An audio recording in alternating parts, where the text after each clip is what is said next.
আপনার ছাগলের বাচ্চা কি দিন দিন আকারে ছোট হয়ে যাচ্ছে? মায়ের চোখ দুর্বল এবং কম স্বাস্থ্যবান হচ্ছে? আপনি হয়তো ভাবছেন খাবারের কোনো সমস্যা অথবা আবহাওয়ার দোষ, কিন্তু আসল কারণটা হয়তো লুকিয়ে আছে আপনার নিজের একটি ভুলই।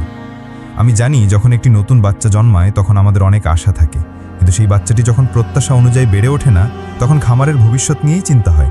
মনে হয় খামারটা হয়তো এগোচ্ছে না, বরং দিন দিন পিছিয়ে যাচ্ছে।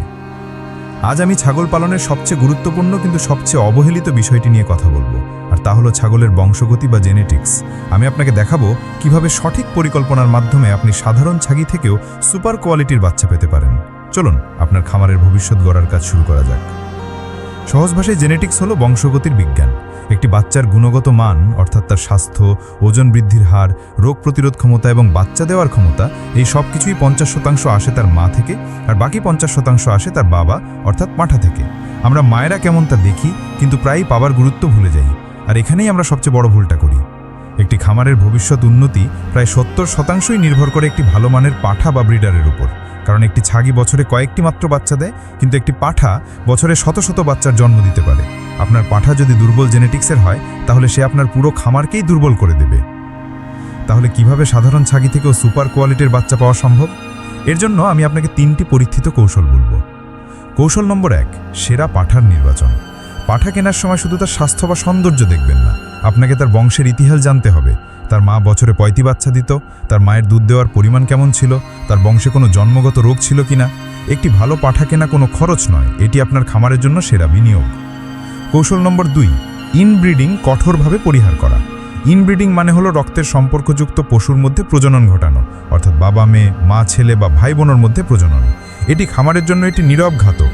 ইনব্রিডিংয়ের ফলে বাচ্চার আকার ছোট হয়ে যায়, রোগ প্রতিরোধ ক্ষমতা কমে যায় এবং নানা ধরনের জন্মগত ত্রুটি দেখা দেয়।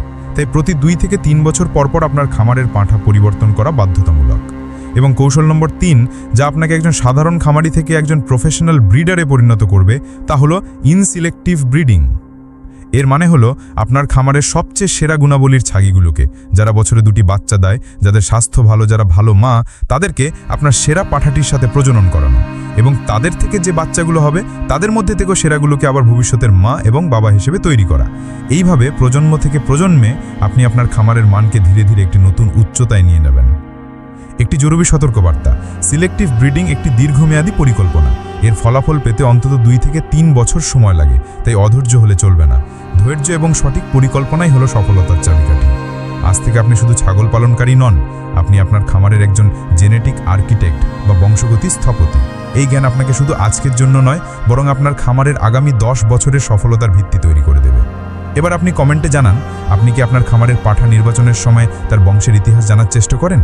আপনার মতামত আমাদের সবার জন্যই শিক্ষণীয়।